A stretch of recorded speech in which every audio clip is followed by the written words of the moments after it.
dive into the panelist questions, and we'll start out with one from Monique. And we're dying to know, what got you interested in working in transportation and transit? Oh, man. Basically, what got me into transit was because the importance of transit, for one. Also, the growth you get within transit. As you see my background, I have grown into the whole transit community, the whole transit. Also, I just like how you meet so many different people in transit, whether that's public transportation or within the job itself. As you see, there's different companies within the Purple Line, and you meet so many different people here. And I enjoy it, and I like people's backgrounds. And you see my personality, I'm very kind of giggly. So I like to have fun with people as well. I like to leave a stamp on people's lives. Oh, great. Thank you for that. No problem. And, we're going to turn to me, and recognizing that while transit and construction have their benefits and things that draw us in, there can also be some challenges or obstacles. And what are some challenges or obstacles that you think women may face working in construction? So challenges, some challenges would be, I think, like unwelcoming cultural, feeling isolations, and the perception still out there that construction is still the male-dominated industry. So women have to work hard to prove themselves, to prove their ability. I think each of us is the woman here have their own challenge too, and depend on your role, your position, your personal circumstance. For me, personally, the most challenge that I face currently is dealing with work-life balance. I just have a newborn and a toddler, so I'm in the midst of building my career and growing the family at the same time, and balancing both roles isn't always easy. It requires good dedications and a good time management. So definitely sometimes I wake up not feeling 100%, but the moment I hit to the site, I have to flip that switch on to be 100% focused, 100% ready, because construction in general and Purple Line specifically is the very fast-paced project, is very intense, is safety critical, is no room for error out there. So you have to be stay focused, be sharp, and I have to push myself hard to bring that level of precision and energy to the project every day. Even sometimes a little bit low on gas, but still running well. So. Thank you. Thank you. And Christina, so we'll springboard on that. And certainly there are these obstacles or challenges. How can we encourage people not to give up when faced with what can seem like considerable obstacles? I would really say, so kind of background on me a little bit. Like I mentioned, I started with this company 11 years ago as an intern, and to be honest with you, I was the annoying intern that had no confidence in decision making. Every little thing I had to do, I had to ask for permission. Is it okay if I send this email? Should I call these people? And I was really bugging my mentors and those above me, and then one guy pulled me aside and really was like, you need to be able to make a decision and be comfortable with any outcomes that can occur. So you need to be able to weigh your consequences, good and bad, and kind of live with your own decision. And that's something that kind of really stuck with me throughout my career. It's a mentality that I've been trying to grow, and I try to instill in other people as well. So when overcoming obstacles, I think empowering people and giving them the resources to make educated decisions, and then supporting them and showing that I trust you and I trust that you're going to make the best decision for us as a team and it goes a lot to just know that someone has your back no matter what you do. And then no one's ever going to be 100% comfortable in the decisions that they make, and there's always going to be risk, but it's being able to accept the risk that you have to take to make decisions and get jobs moving forward.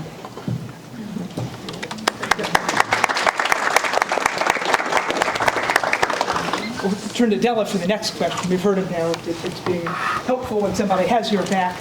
It's certainly motivating. What do you find personally is motivating for yourself? Faith and family, am I on? Faith and family are my motivators. A lot of times they tell you to separate faith from school or faith from work. That's impossible. As a teacher, an educator, a mentor, a working professional who transitioned from state to state, I realized the common thread amongst all religions, families, people is love. So the more you love and show love as a reflection of professionalism, I believe you cultivate a positive work environment for yourself, and then you start to bask in that glory and the victory. So faith and family. And my family, I could call them my legal counsel. So I run everything across them before I make major decisions. A lot to unpack there, and let's turn to Monique and say, how would you expand on that? What would you say motivates you? What motivates me mostly is my family, but people, honestly. I like how when I tell people my background of jobs, I get this look on their face like, you did that? Because I'm a female. I can do it too. I can do it too. I understand that this is a male-dominant, career or what have you, but I like to kind of turn that narrative so, us females can say, hey, we did this, and not get that wow look on people's faces.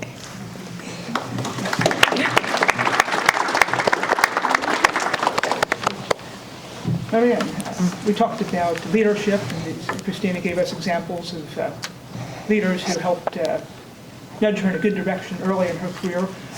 Why would you say good leadership is important for women's empowerment? So I believe maybe we should wonder what is a good leader, right? But it's been, I think, a few years now in my career that I believe everybody knows, actually, what a good leader is. So I understand a good leader as someone that supports, that cares for the team, that tries to bring the best from everyone. So for a woman, if in a perfect life, we wouldn't need more than anybody else, for sure. But life is not perfect, and some changes or some improvements don't just happen, like out of nothing. So it's very important for us, for all the teams, but for us as women in a male-dominated industry, as you said, it's very important to see that we have leaders that acknowledge that there are biases. And even if we don't want to treat anybody different, some work balance, is very important to acknowledge that for now, still women are more taking care of the family. Maybe some women cannot stay at work like forever, or late on time. Sometimes I wish I could stay and not Uber my kids up to the soccer practice. Yeah. But yeah, so for me, that's what a good leader can really help supporting, acknowledging, and making us feel that we have a space to grow and give us the confidence to do so. Thank you for that. As we unpack the topic of empowerment a little bit more, Nee, I'd be curious in your perspectives, how do you empower yourself and the women around you? Stand up again. Feel more confident when I stand up. What is the question again? I think that's it. How do you empower yourself? yourself and you stood up. Empower myself. People around you.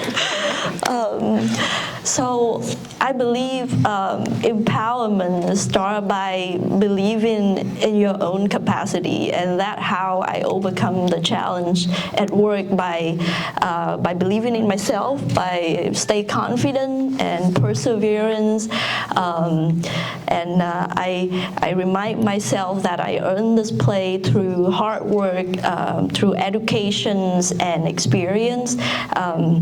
I try to focus on improving my skill set by learning, like continuously learning new technology, learning new concepts, and also learning from other people's experience.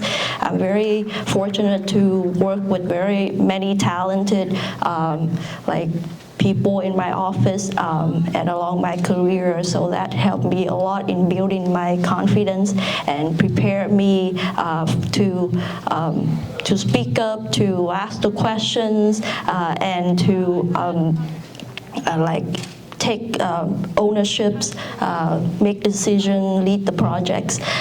For other women around me, I think first step, if you want to empower someone, you first need to empower yourself first. So leading by the example, and I can see all the women here, and here is all the good example and the role model for other women as well as the next generations. I also empower the female colleagues around me by support them, lift them up, encourage them. Don't be afraid to ask the questions, to speak up, to communicate, learning from others, share the knowledge, and create opportunities for other women. I want to pull on that thread. You mentioned opportunities for other women in the workplace. I'll turn to Christina and say, what are your hopes for those future opportunities?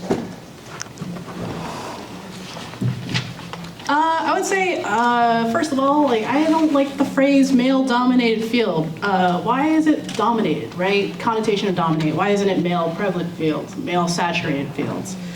And then moving on from that, it's recognizing that women have the same capabilities that men do in all of these different fields that we have. And then in the future, it's not having to associate any kind of company job with a gender, right? And at that point, you have equal footing, equal representation in leadership, equal pay, equal opportunities, equal considerations. You know, you're applying to jobs, you're being considered for a new position, and you're automatically disqualified just because of your gender. And that's something that I think we can move forward from, and that comes from slowly saturating fields with women and showing that women are capable, and then they have the power to make the same decisions and have the same responsibilities and the same standing as everyone else in this industry. So that would be my goal moving forward.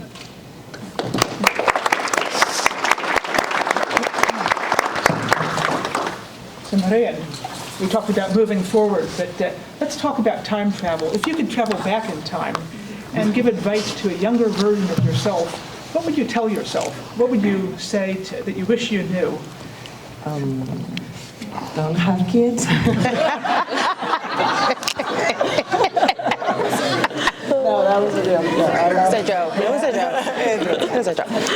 No, I would say I would tell a lot of things to that lady that went out of college and felt like, oh, this is it, finish line, I've done it. But that's not it, right? For a lot of years, since you're a kid until you're like 20-something, you're working towards a goal. When you get it done, you're like, already, I'm done. I know everything, ready for whatever it takes. But then what I would say is, do not get complacent. Keep pushing yourself.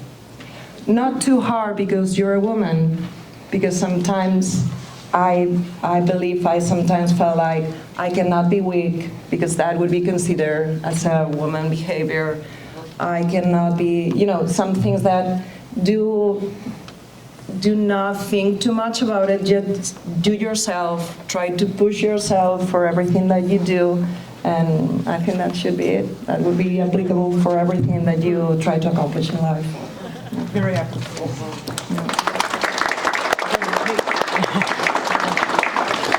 And recognizing, Monique, you've had a tremendous amount of career variety and experience. I'd love to hear your take on that question, but if you could talk to the younger version of Monique, what would you tell that person? If I could speak with my younger self, I would definitely tell her to not be scared of failure. And also, it's okay to try new things. It's okay to try new things. I know in my younger days, I was just very comfortable with what I was doing at the time, and just scared of progressing into anything else beside what I was doing. And I don't know where I got the courage, but I'm so glad I got the courage to do it, because I wouldn't be here with you guys. And so hopefully soon, where Louise at? I'm coming for your job soon.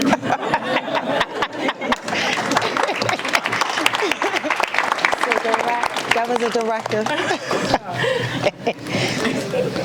Hard to follow on that one. But supporting each other, Adela, support networks, we've touched on it here a few points, are valuable. How do we expand those support networks, mentorship, coaching, to support the next generation of people who are looking for that next job, that next step up? I think it starts in the house first, like, for instance, the Bring Your Child to Work. I think that's such a phenomenal event to bring kids into the workplace so they can see what a STEM professional is. Back when I was in middle school and high school, it wasn't called STEM. I was in advanced math and science programs. I really didn't know what an engineer did. I just know I couldn't push paper, only to find out I came to push paper. So learning what STEM professionals do at a young age, my target age for my dissertation was K-12, and then I scaled it down because I started my tutoring program called Mommy STEM, and I realized we have to incorporate STEM in our daily activities as young as 2 years old. So I say it first starts at home. You build a relationship at home so you can build a better STEM relationship outside, and then once you get into the work world, you want to kind of find other STEM professionals that's along the same age and range as you, and you share peer experiences, focus groups, things like that. You have to be involved. And those that's in college, I always say, when I was an engineer, a young engineer in college, I didn't seek out my resources. I say for work and school, seek out the resources and those free resources that's available, because a lot of times we have a lot of organizations and programs that can help you progress. So building the relationships at school and then work, and then later finding a mentor or someone who supports you and supports your career. That takes you a long way. And even if you meet someone 10 years later, like me, I came back home after 10 years and I see familiar faces still. And that's the industry, even though it's a male-dominated industry that's changing. We often see each other in different paths and walks in life in this construction industry, whether you're male or female, state to state. It's a recycling wheel of people that you constantly see. So building those relationships, especially if you see them after like 10, 15 years, you gotta link up. So linking up and making sure you're always pressing forward and sharing your experiences with those that are younger than you, and bringing the younger scholars and new professionals into those circles that the older seasoned professionals are in.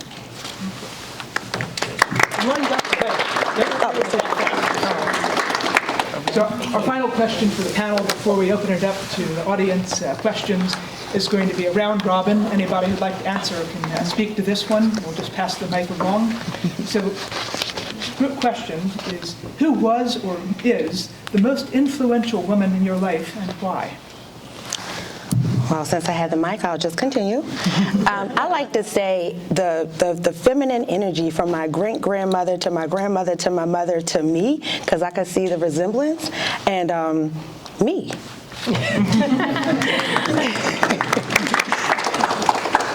For me, I would have to say my mom. I lost my mom at a pretty early age, but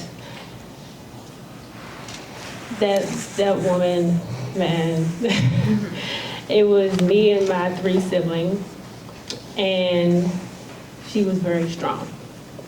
She was really strong. It's all right.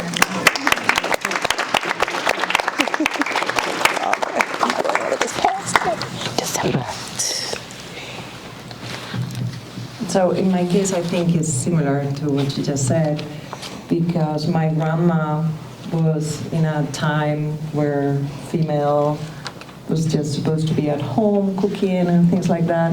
My grandma was never at home. She was always dealing with something else, so she didn't have time to have, lunch ready or anything. And my grandpa was just fine with that. So I learned that that's okay. It doesn't have to be your grandma who does that. So then I guess my mother, and I have 2 sisters.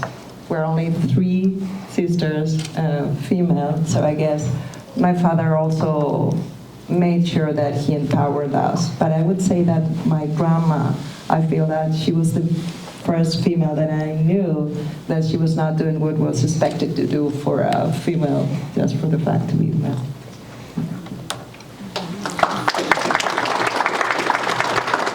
Are we going to it? You first. Okay, sure. I'll change the answer a little bit. I love my mom. My mom is a big influence on me. My aunt also helped raise me at a young age for a good amount of years, also very influential. But as far as in construction, I had a project engineer while I was an intern that kind of showed me it was okay to not only be a woman in construction, but to be unapologetic about it. She had no filter in the worst and the best way, and she kind of was, showed me it's okay to have opinions, to question the authority figures, and have an opinion and be confident about it. So she kind of taught me how to be an engineer, taught me how to read drawings when I was, just a baby in this industry, and I'm very grateful that I was able to work for her under my first job, my first few weeks, first few months. So.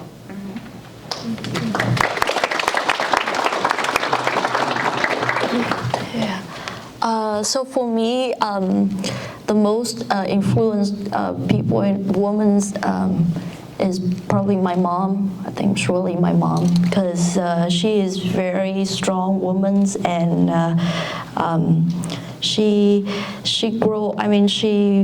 grew up without the support from the family, and went through so many hardships, but she never gave up, and she, with her determination, with her resilience, she now a very successful woman, businesswoman in the construction material trading in Vietnam. Free to stand up and shout it out. Marco has one, and I'll let the panel volunteer whoever would like to answer the question. Well, this question's for you. Oh. No volunteers. Say your younger self, knowing what you know now, and also who was your mentor or who you looked up to. Sure. So what I would tell my younger self is, in education, things come in categories. You study a subject in school. If you go to college, you get a diploma that has some subject on it. And it's very easy to think, and I thought that here's a box of math, or here's a box of geography, or here's a box of literature. And at some level that's true, right?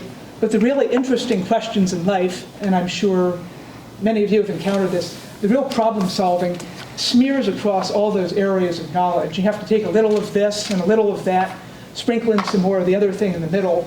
And I wish I could tell myself not to be as fixated on these labels we put on academic topics or subject matters in school, and really be a bit more open-minded to drawing from fields that, when I was an undergraduate, I used to joke about the business students or the communication students playing hacky sack on the college lawn because their studies were apparently so easy. Now I really value my communications colleagues. A project like this can't happen without them. Same. And it took me longer to realize and value that than I wish it had taken me. Between 60 and 80% or 50 and 70% of the information you think you need, and then go with your gut. I think General Colin Powell was one of the original speakers of that quote. And the idea is that if you wait until you have 90% or 100% of what you think the necessary information is, the decision will pass you by. Yeah, it's too late. So you won't be right all the time, but your gut is, and we've heard some of that in the panel, gets conditioned with time. You make better decisions based on your experience. So using that internal feel of, I have some information in hand, and now I'm going to build that on what my intuition says, is a powerful path. I'm going to piggyback on that, Martha, because I think I do exactly everything we said, but more importantly at this phase, I think I use all the tools in my toolbox. I know I tell you that, Marquise. I think you get better with that, and you juggle the time, quality, and cost much better to form better decisions as well. Yeah. Anybody have a perspective they want to share or an extension on that topic? Just another question for any of you. Where do you see yourself in your career or in life 5 years from now or 10 years from now? Wow, no clue. Honest truth. Hopefully not in Purple Line.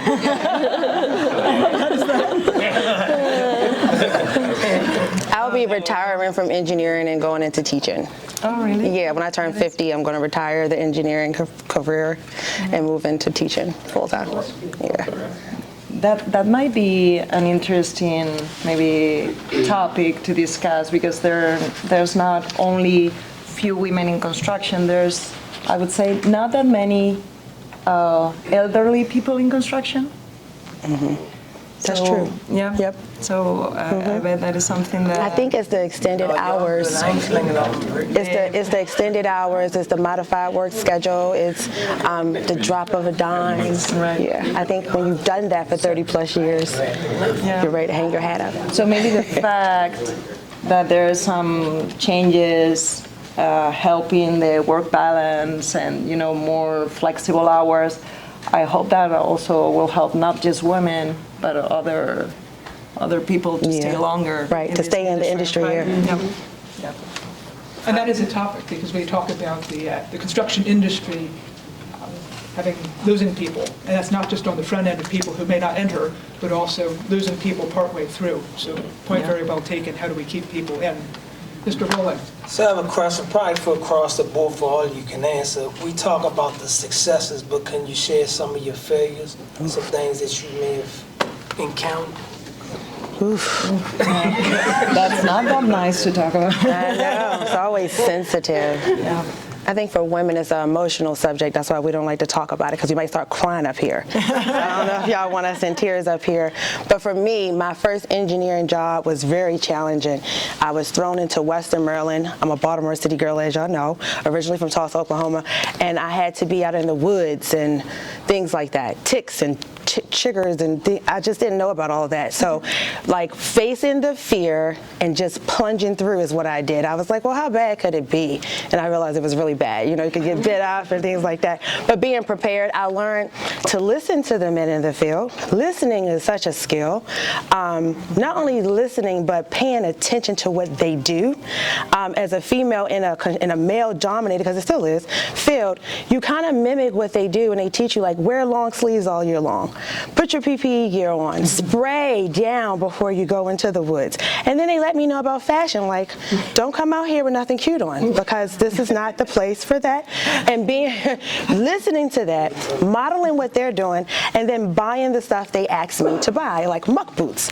You want to be in muck boots when you're in the mud, because you're going to slide all over the place. So you're going to spend $260. You're going to beg your company for the money. You're going to get the boots, and then the steel-toe boots as well. Just getting the material that you need to be successful. Packing the overnight bag. Roland, you say it all the time. That was so pivotal for my DNR days, because I would drive out to Garrett County. It would be snowing in Garrett County and sunny in Baltimore. So a lot of times I got stuck in Garrett County for a couple of days. I had to always have, like, what I call survival gear with me. So listening is such a great thing to incorporate into your daily activities, and then making sure you understand what you heard. And again, watching the professionals do it, and then modeling what they're doing for you. Because they'll teach you if you're paying attention. Yeah. And sometimes women, our emotions get in the way of us paying attention. So just taking a step back. And I'll answer the question as well. Things I would do differently, things in retrospect. earlier in my career, I had a toxic boss, the kind that was just the legendary, look up the dictionary definition. I had one of those. And my friends and my associates said, Martha, you got to get out. It's just not good for you. And I knew intuitively, I didn't love life right about then, but you want to prove yourself. You want to show that I can muscle through this. And I should have shifted gears sooner. Eventually I did. It actually opened up some tremendous new career opportunities. But I think that drive to say, I'm going to prove this, I'm going to show I can do it, when others around me are saying, no, you need to fold your hand of cards and do something else, or move on to another opportunity, was really the better advice. And in retrospect, listening to people around me and knowing when to hold them, when to fold them, is good to do. Yeah, so I can share a little bit. So I joined Purple Light in construction field when I have like clearly very less experience in construction before. So dealing with the contractor was the big problem at that time under the OSF, but I was, like I said, I was so fortunate to have a very good mentor like Melvin Henderson. He's back there. Many times he had a construction, I don't know how many construction lessons he had, 101, 102, 103 for me, right? To how to deal with contractor, how to solve the problems, and Kevin, Shiva, I can name all my colleagues here, and I feel very grateful to have them at my mentor, my boss, and to help guide me through the constructions. So I learned a lot from them, and to be strong and to be confident in the field, in the construction. So Purple Light. Any closing questions? I see one in the back of the room.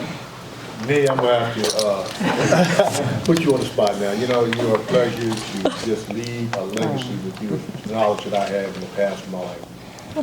This young lady over here, Miss Perry, you went to Glen Park, right? Yes. That's a testimony to your determination of why you are who you are, because where we were raised at. I went to Douglas High School, by the way. Yeah. Okay? The competitiveness Yes. is what makes us who we are today.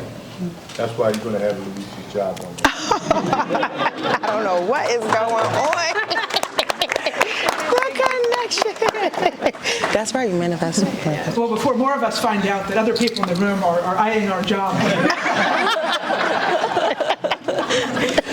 Really appreciate the perspectives on this panel, the questions from the audience, the very good exchange, and that's really opened up some avenues that I think will foster great conversation, not only this afternoon, but onward as we continue our paths on this project to march forward and make this a success. So thank you everyone for your time today. Please enjoy some refreshments.